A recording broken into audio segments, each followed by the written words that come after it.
I'm Sherilyn Skolnicki, and this is Brilliant Balance, the show for working women who are ready to shine. Each week, I bring you ideas, inspiration, and insight on balance, business, and getting it all done gracefully. You ready?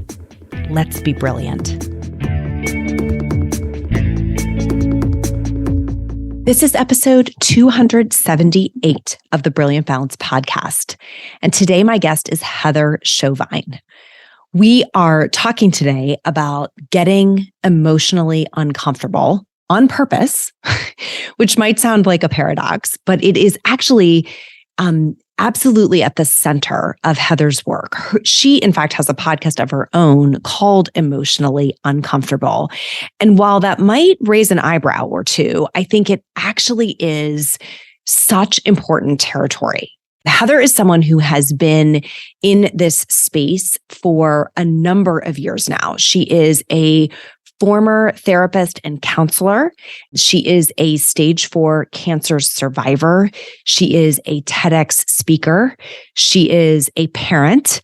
She is a wife. She is an absolute powerhouse. And her decision that she was worthy of feeling good in her own life, in her own skin, was a pivotal moment for her. And it has now been a pivotal shift, a pivotal moment for many, many of the women who she has coached and of the listeners to her podcast. So if you've been around a while, you may remember that I have had Heather on this show before. She's one of just a couple of repeat guests that I've had. And the first time I had her on this show, we talked about parenting and specifically how to stop yelling at your children. And it was an episode that I still get DMs about and comments about and questions about because she's so practical and she's so straightforward in her approach. And that is exactly what you're going to hear in this episode. I just thought this was a fantastic conversation with her. I really loved being able to dig a little bit deeper into some of the concepts that she is exploring these days in her brand and within her community. And I think what you're going to hear us have a discussion about is what does it look like to release some control and find a little bit more ease. And yet at the same time, as we release some of that control in an effort to find more ease, how do we deal with some of the emotions that come up? And so there's just a lot of good angles in the conversation that unfolded between us about this that I think you as a listener of this podcast will find particularly compelling. So without further introduction, here is my guest, Heather Chauvin. All right. So let me ask you this question. Why do some people have unbreakable resilience and others seem to run and hide from their uncomfortable emotions on a daily basis? This is a question Heather Chauvin grapples with, and she is here today to help us take radical responsibility for how we want to feel. Heather, welcome to the show. That was such a great intro. I'm excited. I love that question already. This is going to be a juicy conversation. It's going to be so great. And for the listeners, you may not know, and if you haven't, please go listen, that I have interviewed Heather once before. It was a really good conversation about how to yell at your kids less often, like how to stop yelling at your kids, which feels like stopping might be a stretch. So less often feels right to me. And how to yell less. I loved the conversation, and I'm really excited to talk to you again today. We're going to move into some different territory that kind of has one foot in your heritage of where you've coached and one foot in where you're going. And I think that what I'm hearing you talk about a lot these days is the notion of being emotionally uncomfortable, right? You rebranded your podcast under this title. And I think it's such an important conversation because there are so many things in our lives that sort of dredge up uncomfortable emotions, right? Specifically our relationships, because anytime we're involved with other people, I think we have the opportunity to just be poked around more than, inanimate objects do a little less poking. So what are some of the uncomfortable emotions or instigators that you find yourself dealing with in your clients the most? Mm-hmm. Oh, man. So part of the reason why I rebranded to the term emotionally uncomfortable, because my podcast used to be called Mom is in Control, because women wanted to feel in control. Mm-hmm. Control to me and what I experience is armor, right? The more controlling we are externally, like trying to control how we look, like perfection. I mean, we can like be like, oh, I got to fix my hair. I got to do this. But when it becomes like obsessive or controlling other people's behavior, other people's emotions, it's because we feel out of control emotionally, internally. And what I realized is the conversations that I was having over and over again with my clients, whether it was in their personal lives or professional lives, was trying to get them to feel the feelings they didn't want to feel. So people grab, which can be anger, grief, frustration, sadness, resentment, shame. Shame's a good one. I feel like we're so used to, we're like, oh, I'm overwhelmed, or, oh, I'm so angry, or I'm resentful. And that is socially acceptable to say, or I'm exhausted. Those are things that are socially acceptable, but it's not socially acceptable to say, I feel immense shame and insecurity around this. I'm grieving hard on the loss of what I thought was going to be a success, or how I thought this relationship was going to go. I see a lot of women who are transitioning in their careers, whether it's in corporate or business. And as they're consciously making the decision to up level, of course, they have to process their own emotions and like fears of the unknown, but that disrupts their family unit. And sometimes now their marriage is on the rocks, or now their partner is struggling. And it's like, how do I hold my own and become who I want to become while I'm watching people around me not like be like, yes, let's do this, and doing the same amount of work or intentional effort, grieving the phases and stages that our children go through, like identity shifts and all the things. And I will tell you, the thing that I've battled with in the last 2 years is not only that my children are getting older and quote unquote don't need me physically as much, but they need me way more emotionally. Yes. And so I was fine with that because I grew up like therapy, right? Like with their whole lives. I'm like, oh, I got this emotional thing where I was like, oh, wow, this is like next level. And these are real world problems. Like I can no longer get you to eat that organic food or control where you are all the time. And now my stuff is coming up, my next level fears and insecurities. Mom is not in control. I think that's the crossover is like, oh, right. I am very clear at this stage of parenting. I am not in control. Yeah. Yeah. And also being like, but I can transition my quote unquote control into how I want to feel, which I was doing previously, but I was seeing this like space in personal development where people are like, I'm trying to be positive. And I'm like, that is control. Like you can't try to be anything, or I'm holding it together. And I'm like, but sometimes we have to let it fall apart. We have to say, I see you're struggling right now. I don't have the capacity to do this work for you. I will be here and I'll hold boundaries, but I can't pick up these pieces for you. And really allowing these people that we love to own who they are and how they want to be. And it is very emotionally uncomfortable to watch these people. And I talk a lot with women who are managing teams and people and trying to grow their businesses. And they're like, I'm doing this and I'm doing this. I'm like, you're doing all the heavy lifting for these people who are supposed to be coming together as a unit. So there's a lot there. And I believe in manifestation. I believe in good feeling thought. I believe in all of that. But I also believe that, our fears, our guilt, our shame, they just need a little moment of our day to say like, I see you and you're not alone. And I think our intimate relationships, whether it's children, partners, careers, they really mirror that back to us of like, we cannot fix everything for everybody. We just need to hold space.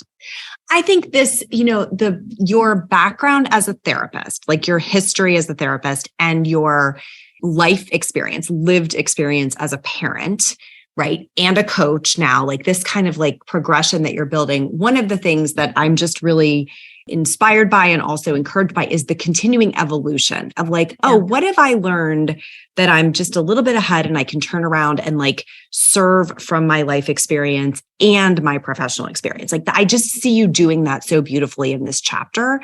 And this notion of this phase of life in which our children are growing into adulthood is the phase I'm in. You know, my kids are 12, 15, and 18. And watching, like you said, they're dealing with big kid problems and grown-up problems and struggles that you can't tell them. Like there's no monster under your bed. You know, like you really have to grapple with the hard stuff about what's hard in life and the honesty of that as you parent through it, which pulls up a lot of, you got to really be clear on how you feel and what you believe and what you're going to tell them is truth. So that can all be very uncomfortable, especially if we don't have it sorted. Right? Especially as we're trying to kind of figure it out while we're teaching. Well, I smiled when you said like, you do that beautifully, because I will tell you the evolution of the transition did not feel beautiful on the inside. And it was January of last year when I renamed, I believe it was January of last year. I remember presenting it to my team and they were like, oh, okay. And I was like, yeah, I'll just start fresh and I'll do this. And they're like, well, how about we just don't start fresh? And because you do have good listenership and we just literally changed the name. But my message didn't change. I was evolving already. Yes. It was just like the cover didn't evolve. So the people who are on the outside are like, what? And then the people who are on the inside are like, that's what you've been saying. Yeah, exactly. It's like when you declare something, we're like, we already knew that. We already knew that. We saw it coming. So I just want to encourage anyone. One, it's really hard to surrender. Like it's emotionally uncomfortable to surrender to the evolution because change is inevitable, right? In anything, people grow, they change, evolve. But our ego, that part of us that wants security, right? Like think about how many people are like, I know I need to make that decision, but I don't want to make that decision because this is my comfort zone. This is emotionally comfortable. But I just can't sit in that space too long because I've had so much evolution in my life that I know if I sit there, then I become stagnant and then I feel angry and resentful. So I'm like, what is inside of me that wants to come out? What do I want to talk about? Let's just start those conversations. But I'm going to be radically honest here. This last year has been, I've gone through some shit. I had stage 4 cancer 9 years ago, but I will tell you, maybe because it's present and you know how like you have a child and you're like, oh, that's, your brain does that thing where you forget about the pain. And then you're like, let's have another one. So I will say this last year has been one of the most difficult years. But like from a good, healthy place, like I wasn't in a crisis state, but I felt like backed into a corner a few times with my stuff. And it brought me to my knees over and over and over again, but from like a next level evolution where I see a lot of people avoid. And then they're in a crisis state, which was me when my health was awful because I was avoiding. And then I felt backed into a corner, but it was from a place of crisis where I had no other option and death was the only other option. Yes. So I'm like, the only way out is through. So I felt this again and I knew it was there. And I was like, okay, I'm wise enough to know that if I avoid speaking my truth or leaning in, I'm going to get to a place where I'm so angry and resentful. My body and my life is going to force me to create change. I don't want to disrupt everyone else's life around me. So I'm going to lean in. Mm-hmm. And part of that in my messaging, and just when I say messaging, I mean life in general, what was inside of me, was stepping into this space where I attract a lot of ambitious women, professional women. And a part of them may feel it's that work-life balance, right? But there's this deeper, like emotional work that they're willing to do. This is not for the person who's like never considered going to therapy, right? Like it's a next level person, but she's doing these things not only at home, she's doing these things in her business. But that part of me that really wanted to represent advocacy for the child's voice was still there. And I'm like, how can I do both? So I'm getting back to that, but that part of me kept nagging me. And it was like, I can't just let this go because I'm not going to say online space, but in the business world, it's like, what's your niche focus? And I was like, no, I have to honor the truth inside of me while also doing the work that I love doing. And I had to figure that out. And like I think this chapter of life, I don't know how old you are. I'm about to be 48. And this chapter of life for me is about these integrations of pieces of my life experience, pieces of my body of work into like, what is the exact combination where I can serve? And that's what I'm hearing you say is like, I had moved maybe a little too far away from the desire to serve that child inside, in your words, and like reintegrating that gave you new territory, which I love that. Like, I think that's what we're all trying to do, whether we have businesses or not. It's in this chapter of life. How am I personally serving from that combination of experiences? And that takes the willingness to say, like, I might be the only one. I might look different than other, which can be uncomfortable in and of itself, right? So there's so many territories where we have to grapple with that. Like, how does it feel? And not seeking like the quote unquote warm bath, but saying, I'm willing to kind of be outside of that. I'm giggling because I've seen your pictures of your cold plunge. The opposite of a warm bath. The opposite of a warm bath, right? Very intentionally. Yeah. So tell me about that. How does that practice integrate with this work you're doing?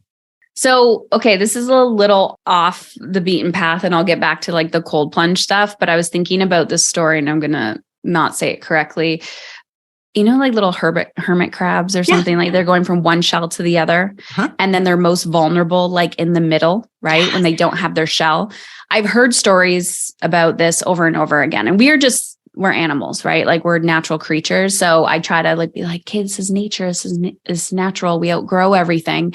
Apparently lobsters do that too, where they outgrow the shell and it's like, oh, I'm too small in this shell. So now I have to get a bigger shell. Well, when you get a bigger shell, you're jumping into that next level of capacity. You feel small, right? And you're like, oh, I can't do it. And then you get to a comfort zone again. And then you got to like have that vulnerable moment where you're going from one to the other. So that was me last year. This year is like back to the basics, refining, focusing. So my process this year is do less better, right? So I'm now in my other shell and now I just need to get cozy in my shell. And then maybe next year or the year after, I know that evolution is going to come again, which is really annoying. So let's talk about really effing annoying. Yeah, it is. So let's talk about, but I'm not in denial of that. I understand the quote unquote game. So let's talk about the cold plunges. So last year in January, I decided to run a full marathon. So I remember we were on a road trip and there were still lockdowns where I live, which feels like forever ago, but there was, and I'm just crazy to think that was a year ago. But anyways, I could feel this desire. I'm like, something big is coming. Something big is coming. And I'm all about like feeling the things and then just taking action rather than like overthinking it. So I'm like, I don't know what it is, but I have had a desire to run a full marathon. So this year is the year. But the difference here is I don't identify as a runner. I don't identify as an athlete. And I didn't care what my time was, okay? My goal was to cross the finish line. I didn't care if I walked the whole thing. I'm going to commit to the journey of becoming. And I did. And my goal was to actually train, not avoid, and to nourish my body. And the result was I crossed that damn finish line. I was with like a 79-year-old man who was like the last on the race course and stayed with me for 10 miles. And we talked about our life and he had the coolest story. I did it with one of my friends who was my running buddy who lost her son during COVID. And it was horrific. Like it actually brings me to tears but watching her heal as we're training and going to those depths and just watching the courage. At the end of that, I remember at the end of last year, like a few months ago in December, like a month ago. And I was like, what did I learn this year? And I'm like, for the first time ever, I can actually feel a little proud of myself. Like I am proud of myself for constantly showing up. The cold plunging, actually came from an event that my husband and I attended. And I've done cold plunging here or there, but my husband's health really deteriorated this year. We don't really know why. I think he's just getting a little kick in the pants that, he's not a spring chicken anymore and he's got to up his game. But we decided to do this half marathon. My husband does not run at all. And I was like, hey, honey, let's do this. But it was with a mentor and a guy that he fought, Jesse Itzler, someone that he really looks up to.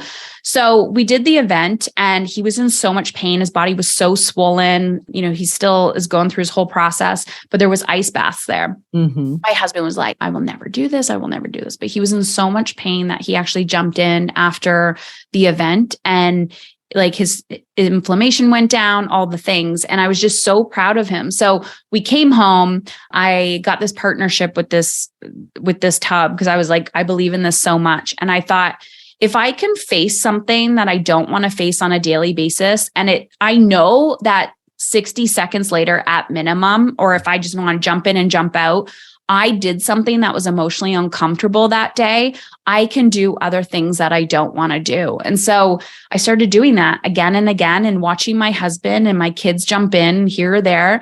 And I thought, there's something to this, that I'm facing something outside of my business, outside of my family, challenging myself. And I'm going to this next evolution of who I want to be. And not only that, I'm not a science-minded person, but like, my energy has shifted. Like I feel better. And so it's just doing the things that scare the crap out of you that you're like, you're crazy. Why would you do that? Hi, it's Cheryl Ann. Thanks for listening. Did you know that the ideas I share on this show are things I also can help you implement? If you want me in your corner, helping you find more time for what fills you up, go to brilliant-balance.com/schedule and sign up for a free exploratory call. Give yourself this time. You'll be so glad you did. Or that purposely pull you out of, again, if we go to the metaphorical warm bath, like this is literal, right? And I think some of the listeners may have heard of like making the last few minutes of your shower, like on the coldest setting before you get out. That's if you don't have a cold plunge at home, that's a way you can kind of mimic a little bit. You're not going to get all the way there, but it's the quick and dirty version, right? Of getting that feeling, because the science is you are intentionally telling your brain, I am in charge. Like whatever you are telling me I can't handle, you're telling me I'm going to be uncomfortable. It's going to be cold. It's going to be awful. And I'm saying, and we're going to do it anyhow. And there is so much power in that, like override of, it's my choice to do it. And I'm doing something that I know is going to be hard, which again, is the alternative, the literal opposite of I'm going to try to keep myself as comfortable as possible. And there's resilience built in that. Yes, Heather? Oh my gosh. Yes. And I have a friend who's really big into like the science behind it. And she said exactly that. She goes, the reason why you're not going to get hyperthermia is because it's intentional cold therapy rather than, people are walking into lakes. I mean, I live in Canada, so everyone's like, let's do a hole. And I'm like, everyone probably thinks we're crazy, but like they'll jump in the water, but they're not freaking out. But they're intentionally saying, I'm going in, I'm going to sit with my breath. I'm going to sit with the discomfort, and then I'm going to come out. And I will tell you, every single time I also go in with this intention of like, I'm like, what do I want to burn off? Because it burns after a while. Like you're so cold. I'm like, okay, I'll just go in and be like, any fears or doubts that I currently have, let them come to the surface. And when I feel that feeling, I'm just going to be like, it's leaving my body. It's leaving my body. And that's my intention. And then after I'm like, woohoo, I feel so good. And then the fears and doubts come back in, but I'm like, it's like my body's decluttering. But the resilience, I mean, people call me resilient. I've been through a lot of things. I became a parent when I was 18. I had stage 4 cancer. I asked my husband, like, what is it like? What do you see like me doing? He's like, you're just so persistent and you won't give up. I'm like, I don't know. For a long time in my life, I just didn't, that was a survival mechanism. And there's a lot of women that I talk to and, they have children who are like neurodiverse or challenges or whatever. And I'm like, how do you get up every day? They're like, I don't have an option. Right. So I talk about this. I'm like, no back doors. Like and I know I'm probably not the person that said that first, but I'm like, stop giving yourself a back door. Like you feel like you're backed into a corner, but there's like a little trap door and you're going out the trap door and you're like, oh, I can't.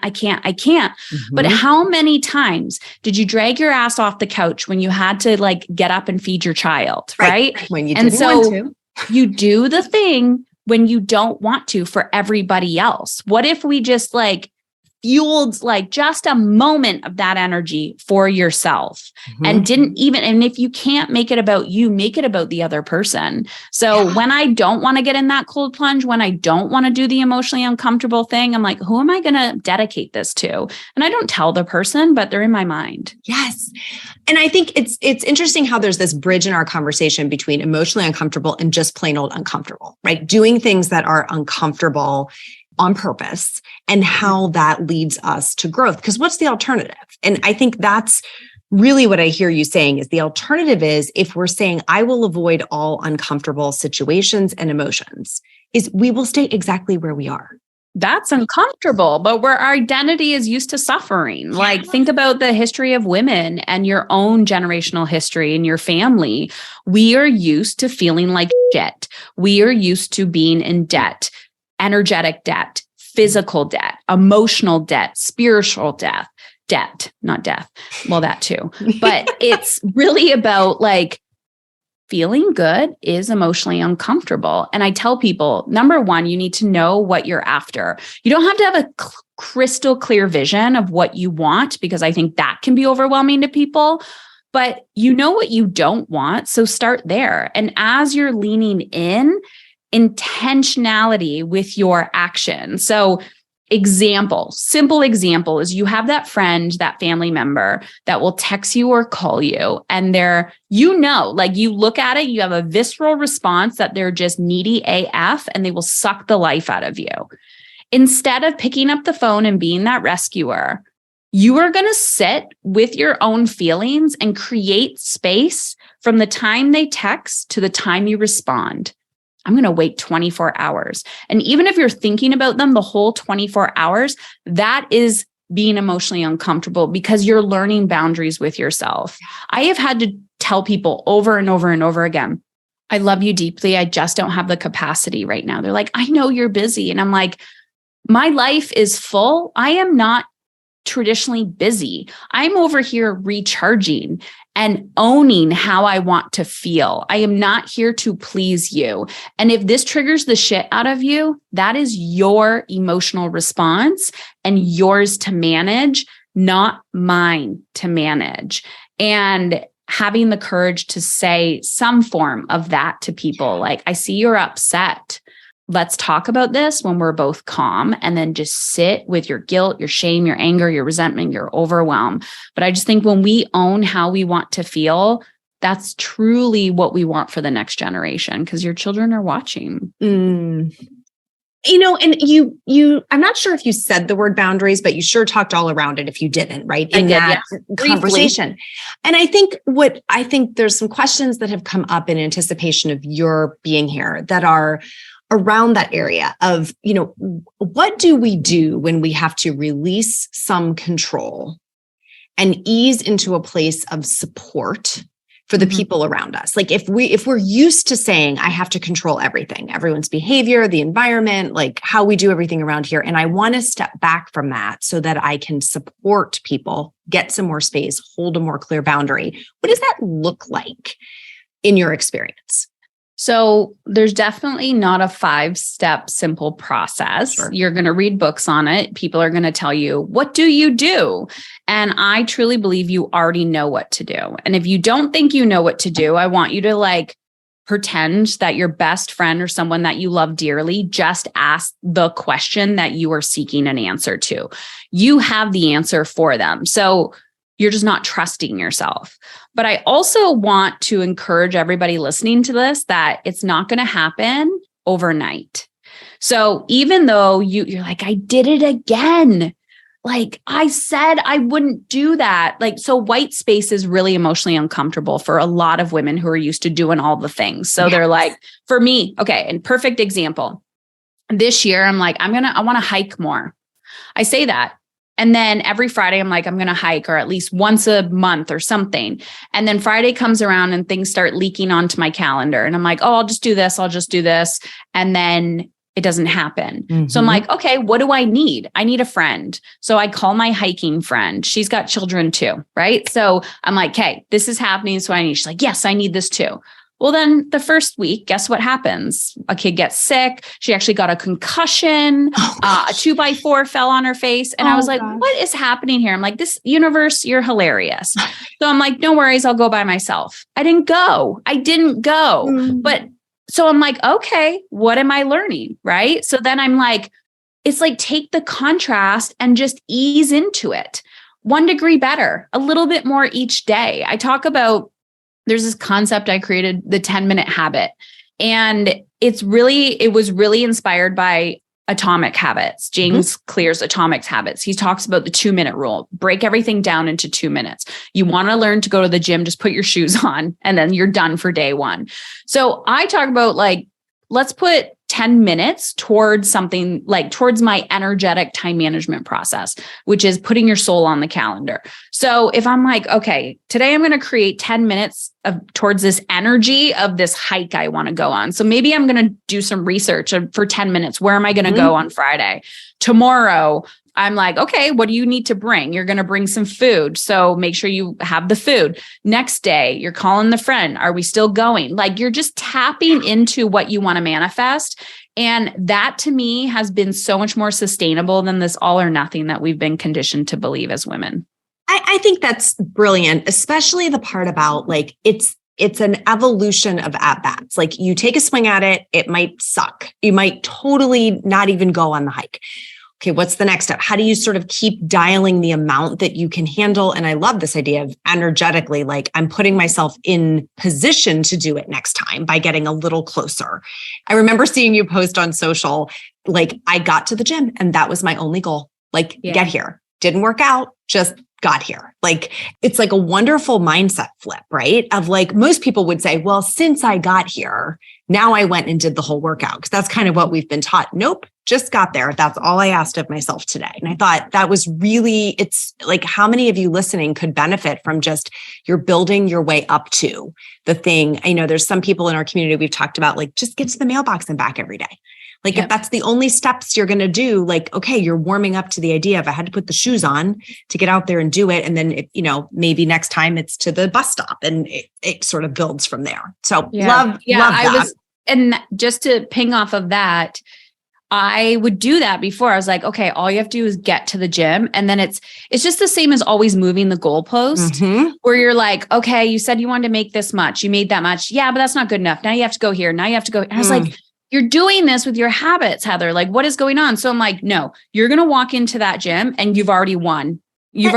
So I walked in. I'm like, great. Okay, cool. Now I can do the workout, but I have already checked the box and that is enough. And that's like all internal language. But there was something else that you just said. Oh, that sparked something. That's emotionally uncomfortable. A lot of the people that you and I are probably talking to, and yourself included, myself included, we've mastered certain areas of our lives, right? Like you're in a stage in your life where you're like, I've been at this for a decade, for 2 decades. Like I'm not right out of college. I'm not right out of high school. Like I'm not young and naive. Like your intelligence kind of gets to you after a while. You're like, I'm too smart for my own good. So you're like solid, you know what you excel at. And then you're like, really? Like, it's really just drinking enough water every day. And that shoots my confidence. Like, come on. Like, oh, I failed. I didn't drink my water today. And you're like, okay, like, come on. So I'm all about feeling uncomfortable. So true. Like, you can move mountains, but you have failed because you didn't get your water intake today. Right. And I think that notion of moving the goalpost it's going to be so relatable to my listeners that, we say this is the goal. And then no sooner do we start to smell it. Like we get close and it's like, oh, nope, that's not going to be nearly enough. And just foreboding joy. Yeah. That's what Brene Brown calls. Exactly. Yeah. It's like, well, then you can't feel good. No. Like you got to move the post because you suck. You are not worthy of feeling good. You are not worthy of embodiment. Yes. How dare you? How dare you? Yeah. I think I think this is going to be a great place for us to wrap the interview is this notion that I was going to ask you, what do you think is the most uncomfortable emotion at all? And I think you might have just given us the answer. Well, I want to say joy. Yeah. Bliss, ease, whatever you want to talk about, like whatever you want to label it as. But I will say it for me personally, it's like the joy, like gratitude and shame.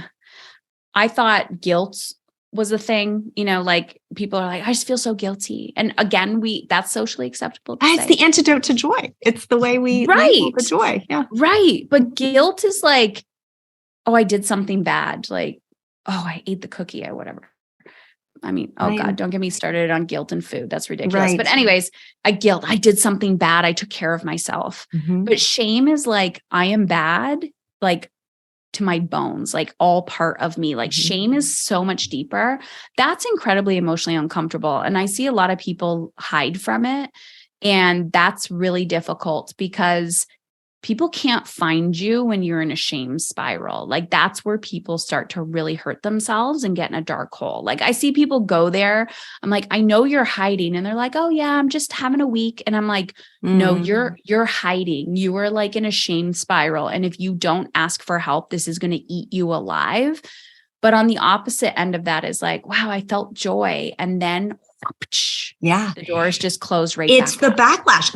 I think about that. Everybody listening, how often is the experience of guilt connected to I did something that felt good or was for me, and then I'm like, oh, I didn't give everything to everyone else. And it's this kind of like, it's the backlash that follows the joy. So that when we think about foreboding joy, what Brene Brown has taught us all is we can't sustain it.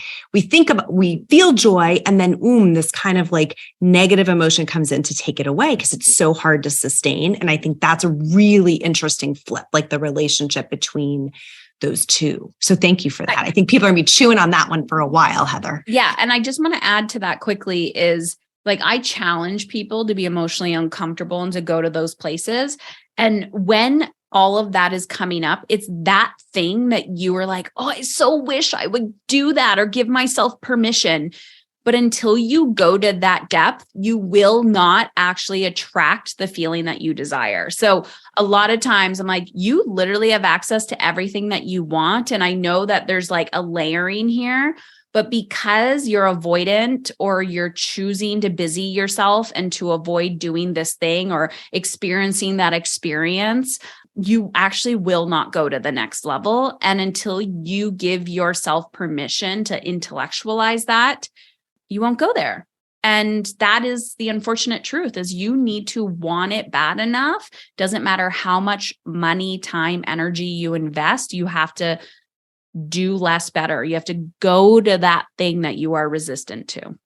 Brilliant. Heather, thank you for sharing so much wisdom with our tribe today. I'm really grateful and just so like energized by our discussion. I love this kind of back and forth. Will you please let everyone know where they can find your work online?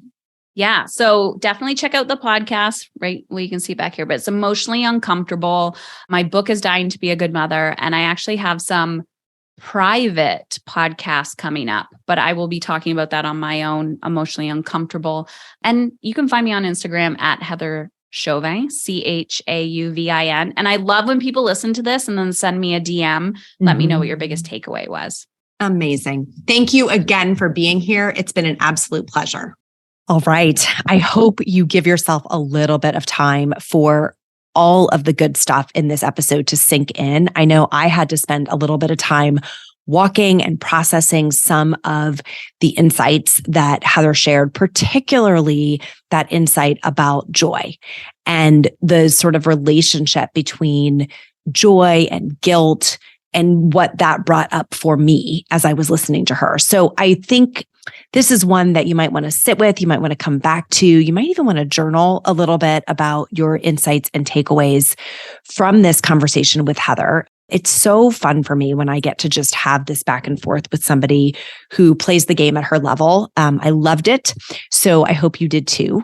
And if you are newer to our community and have not yet found your way to the Brilliant Balance Facebook group, you're going to want to do that. Head over to groups within Facebook, search for Brilliant Balance, click join and follow along there. I'm also spending most of my social time on Instagram these days. So hit me up with a DM if you had something particularly compelling happen for you as a result of this episode. You can find me on Instagram at @cskolnicki, and then Heather gave you her handle as well.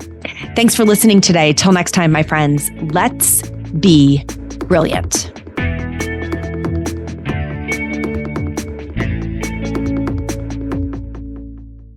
This is thepodcastfactory.com.